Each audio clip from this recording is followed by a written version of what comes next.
Hi, everyone. This is Jay Rosenzweig, founder and CEO of BirthParentFinder.com. So today begins my weekly YouTube series where I have real and heartwarming conversations with guests that include adoptees, birth mothers, birth fathers, siblings, and industry professionals. So every Friday, I'll upload weekly conversations here on YouTube and also share them on other social media platforms. So I'd like you to subscribe on our YouTube channel, which is at Birth Parent Finder, and you may be chosen to receive one of our mugs or a free ancestry DNA kit. More on that later. But now I'd like to bring on my genetic genealogist, Misty Gillis, who not only works for BirthParentFinder.com, but with Identifinders International for Dr. Colleen Fitzpatrick. So please enjoy my conversation with Misty Gillis. I'm so excited to have on with me for our very, very first YouTube video series to have with me Misty Gillis, who is a genetic genealogist, and she's been with Birth Parent Finder since last June. Misty, welcome. Thank you very much, Jay. I'm happy to be here. And I'm so glad you work for our company. You came to us last June, and we really were in between genealogists, and we had got stuck on a bunch of cases.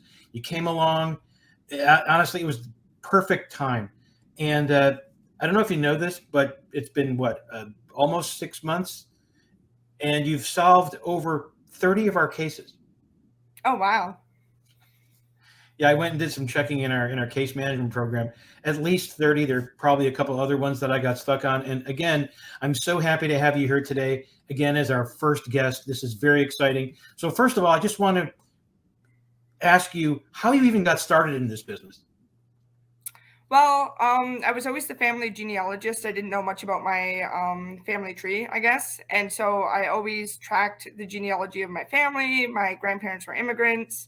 I found out that my grandfather didn't know who his biological father was. And when the advent of direct-to-consumer testing happened, I found out there's a way you can use DNA matches to find biological family members. So I had my father tested since my grandfather didn't want to take the test, and I was able to determine who his biological father was. And once I did that, I was absolutely hooked on genetic genealogy. How long ago was that? That was probably about 7 years ago now. And then how did you get connected with Identifinders? So once I started dabbling in genetic genealogy, and I helped on some adoption cases and some non-paternity event cases, I developed a CV for being able to solve these cases, and I contacted Dr. Fitzpatrick, who's the founder and CEO of Identifinders International, about their forensic work that they were doing. And I asked if I could help, and she took me on as a volunteer initially, and I've been with her now as an independent contractor for almost 4 years. Wow, that's amazing. And I know that if people Google you, they will see what amazing work you've done in solving nationally known cases. So Yes, thank you. specifically, obviously, there's your cases you worked on outside of our company with Identifinders, and I'm so glad that Colleen does share you with us. It's amazing. So any specific cases? I know there's a couple in the news. There's the baby Holly case, for example. So anything you want to talk about as far as those cases? I do a lot of abandoned infant cases, which is very different, obviously, from the baby Holly case because I identified one of her parents and they were, adults. But a lot of my work is with abandoned infants, and I did have one particular case that was kind of harrowing for me to work. It was a newborn infant that was found in Meriden, Connecticut in 1988. And he died of exposure shortly after birth. He was left by a tree by his biological mother, who I identified through genetic genealogy. But for me, it was like a harrowing experience because he was born the same year as me. So I was very reflective on my own life and things that I've been able to do and experiences I've had. And he never had those experiences. So that's one case that's always kind of stuck with me. So when you get a case like that, what is the first thing you actually have to do? So the first thing I do is I check the admixture of the infant, for example, to tell me their ethnic background. And then I worked through their DNA matches, essentially building out their family trees and trying to find where the family trees connect, what we call genetic networks. And then that usually leads me to the unknown sample, who would be the infant, and I can identify the mother that way and the father that way. So you actually have to upload the DNA to one of the sites, correct? Yes. So we use GEDmatch Pro for law enforcement cases, which is the law enforcement portal for GEDmatch. And so we get the DNA sequenced from the unidentified remains of the crime scene, and we upload it to GEDmatch and FTDNA, and then we work very similar methodologies that we use for adoption cases. So what case stands out to you the most in that type of case? In the forensic realm?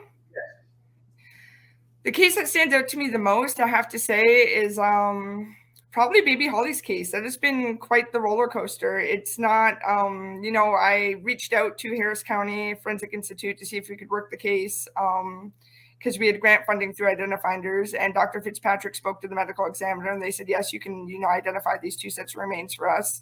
And nobody expected there'd be a baby involved in the whole unfolding of her story, and then being located and being reunited with her family. It's just been a roller coaster. So you have been interviewed nationally by a couple of networks. Yep. Fox was the most coming out soon, right?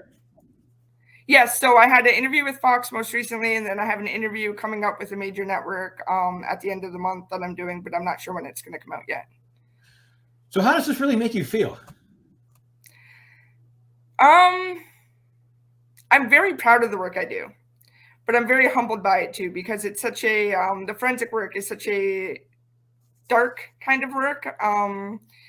But it makes me feel very honored, really, to be able to just help restore these names to people or solve these cold cases. And it's humbling. It's a great feeling.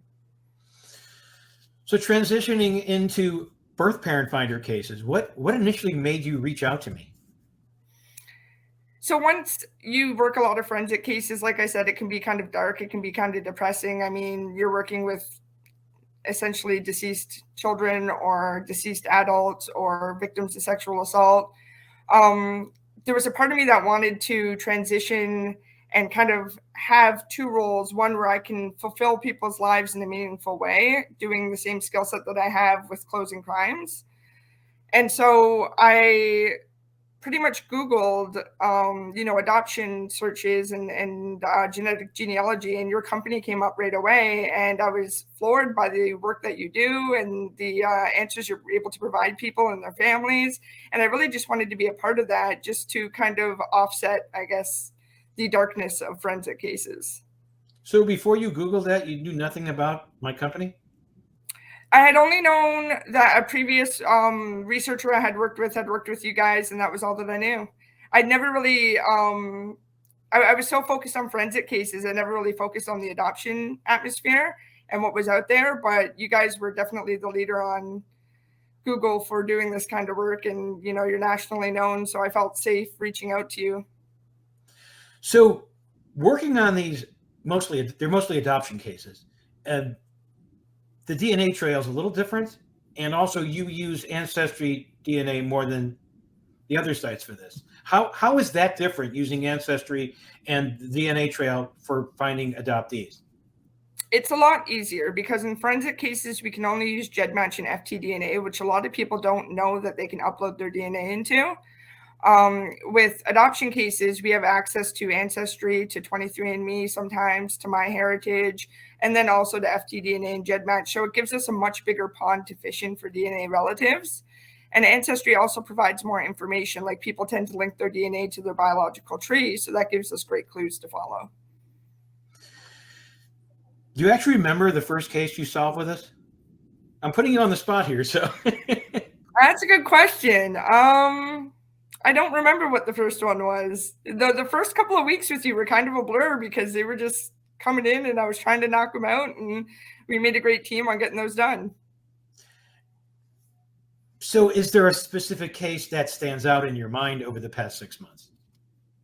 I would say the case of Ali Rodbell. She was just a wonderful person to work with, and she was seeking her biological mother, and she was just such a pleasure to work with. She was so excited about the process, and we were able to give her those answers. I believe she ended up finding a half sibling, and they ended up connecting, and it was just it was a feel good story, and it made me feel good, and it made me really appreciate the work that I do. And Allie Rodbell was one of the stories on the KTLA Off the Clock Finding Family segment that we do. That's right. She was. Yeah, that was a great story. I mean, obviously, this company's had thousands of stories. Not all of them work out great. Regarding the ones that don't work out great, for me, those stand out the most. The ones where the birth families don't want to reach out and don't want a connection. Those stand out. I don't know about for you. Yeah, those are always disappointing outcomes, and my heart hurts for the client when that happens. They stick out to me, but I really like to focus on the joyous reunions and the ones that aren't, because we can't change people's minds, we can't change people's hearts, but when you directly affect somebody in such a positive way, it's memorable. Right, and for every 100 cases that we solve, there's really only a few that don't really work out. That's correct. Yep. It's just part of life. It happens. And we obviously try to do our best, but what stands out the most for you in working on BirthParentFinder cases? So one thing that sets BirthParentFinder apart when it comes to the search process for biological families is the party line is always in the adoption realm of not to do third-party contact. And when I first started with BirthParentFinder, your model is to initiate third-party contact. And I was hesitant about that, but I found I am definitely in favor of third-party contact. I find that it's so much easier and so much less stressful and emotionally triggering for adoptees and for biological families. And, almost every biological family I've spoken to and the adoptee are so thankful that we're able to initiate that contact for them and help break that ice so they don't have to do it themselves. And I think it's really a supportive way to reunite families. And that's what sticks out to me about BirthParentFinder that's different than other organizations. Yeah, and that's what we really stress when we try to sell a case to a client. So obviously there's these many DNA services that people can test with. Which one do you prefer our clients test with? I'm always hands down going to recommend Ancestry. And why is that? That's because the fact that so many people, when they create Ancestry accounts, they link their DNA results to their family trees. We can use that to gain so much information about the family tree and to, really dive into the work, and it's extremely helpful. So I find that Ancestry DNA just really provides the most information. It's also the largest testing database, so you have a higher chance of getting a closer match on Ancestry than you would on FTDNA or 23andMe. Now, a lot of people don't realize this, and I always tell my clients to do this. When they send away for the test and they put their name down, I tell them if they have their birth name, I tell them to use that name for the DNA. Don't you think that's a good idea? That's very helpful. That's same with women. They should always use their maiden name when they do their DNA test, because you should put what you're genetically and biologically linked to if you can. And a lot of people don't do that. So it's confusing for people who see their name attached to them on DNA results, right? Right. So let's talk about challenges. What is the biggest challenge for you with BirthParentFinder? The biggest challenge is that some cases just, they're difficult cases. We get cases where people are from underrepresented populations, or they just don't have very strong DNA matches. It could be because of recent immigration. It could be because just luck of the draw that somebody on the downstream in that family hasn't tested. And so those can be really challenging cases to work, but I never want to give up on them. It just takes time. And I really am appreciative of BirthParentFinder's clients for understanding that this is a process and it does take time. That's true. It's really all about how cooperative the clients are, how they are to work with. And for the most part, our clients are very easy to work with. And yes, the biggest thing is having patience, right? That's right. If you don't have patience, it's not going to work, especially for you. You have to have patience in what you're doing. And what I need to ask you, what I need to ask Misty, the person, is that how do you juggle your days, Monday through Friday, even the weekends, with having a family, having several kids, young children. How do you juggle your personal schedule with your work schedule to make it all work? I'm very lucky that I love what I do. So for me, it's really a passion project, my work. So I don't look at it as, oh, I have to go to work and I have to do this and then, taking care of my kids and my home life. I've been able to mesh them very well together because of my passion for my work. So it's not very challenging at all. I mean, we all have moments where it's, I can't talk right now. I have to get the kids on the bus, or I have to help with homework or things like that. But it's really just such a passionate project for me, what I do, whether it's forensic cases or adoptees, that it doesn't wear me down whatsoever. And I find a way to make it work. That is amazing. You are truly a hero in this business and in the workforce. And I'm not just saying this because you work for me, that you are probably one of the best genealogists that I have known. You're very sweet. Thank you, Jay. No, it's just it's sometimes hard to find the right fit, the right person to be on this team. And you are so good with clients, which is very important. That's a big factor. And sometimes I don't have patience. It is what it is. But I just try to do my best. And you can see from how I am with clients in the other segments that we do, the other interviews, that they really, really like working with this company. Yes. And that's one of the reasons probably why you joined our force, isn't it? That's exactly right. It's even seeing the reviews on the website and just speaking with you, our initial phone call, I can get a very good read on people. And I can tell that, you're just as passionate about what you do as I am. And I think that's why we make a good fit for each other. So let's talk about burnout. I know sometimes I get frustrated, I get burned out, but it doesn't really last long. I maybe take a day off, but I never give up on a case. And I always go back and look at what I missed. And that's why sometimes I bring in you on my cases. And right. I've learned from you, believe it or not. I mean, it's always good to learn from different people. I've learned there's a lot more to Ancestry.com than meets the eye. It's not just about reading DNA results. There's so much information in their database, even when someone doesn't take a DNA test. Can you briefly talk about that? I had several cases where we thought someone could have been the birth mother, but they didn't take a DNA test. And I said, can you see if this person is possibly related through DNA? And they didn't take a test. So how do you even do that?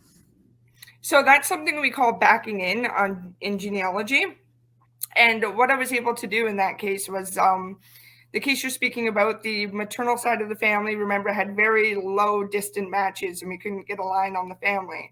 So when you had given me the suggested person and said, could you look into this person? What I did was build out her family tree as extensively as I could, and then look through the DNA matches to see if any of the DNA matches had those ancestors in their tree, even distantly related. And I was able to lock onto 3 different lines of this person that you suggested. And we had DNA matches to those 3 lines. So I was easily able to say that, this person is who we're looking for. And then we've also had one where that person wasn't the one we were looking for. So we discounted that individual. And we do that all the time, but that's where I bring you in. I don't have the knowledge to do that, or the time, or the patience. You do. And that's an amazing skill that you have. And one of those cases is probably going to be in the next few weeks for this YouTube series, believe it or not. Oh, that'd be great. Yeah. Yeah. Some of these cases are heartbreaking. And I have no problem talking about the heartbreaking cases if the client wants to do that. But for the most part, we just really want to have the happy stories. Of course. But they're all not happy. And like we always tell our clients, we want to give you, and it might sound corny, but it's really not, it's the truth. We want to give them peace of mind. That's exactly right. And sometimes that just means closure in that mystery. It might not be a happy reunion. It might not be the contact that you expect, but a lot of the times, even in those cases, they're just thankful for that knowledge of, they've spent their whole life wondering about their biological family. Exactly. And again, I really appreciate you being here. What do you have coming up that you can talk about? Anything forensic wise that you can share without going into too much details? I just solved a case yesterday, so that was exciting. I just got a parent-child match on a case that I'm working on. So I'm hoping that will be publicized sometime in the near future. In December, I'm flying to a city I can't name for a press conference. And so that should be a pretty big deal. I'm excited about that. I'm filming a network television show, an episode of a forensic show regarding the baby Holly case in a couple of weeks. And I guess we'll see what happens in the future. I kind of want to go to some conferences maybe and try to learn more. That's one place that I, learn a lot from the DNA community and from the forensic community. And I can apply the stuff that I learned when it comes to DNA to these adoption cases. So that's always great. And I just shared one of your stories at a conference that you went to last week on my social media. Briefly, can you just tell us about that detective that you helped? Yes, so that was a case that sticks out to me. I went to the Southeastern Homicide Investigators Association in 2021 in San Antonio, Texas, and we went up to a social event, my boss and my colleague, and we sat down at a table, and there was a group of detectives there from Texas, and they asked what we did, and we told them. And one of the detectives named Bart said, well, I'm adopted, and I took a 23andMe test, and I would love to know about my biological family. So I said, okay, I can help you. This was Sunday night.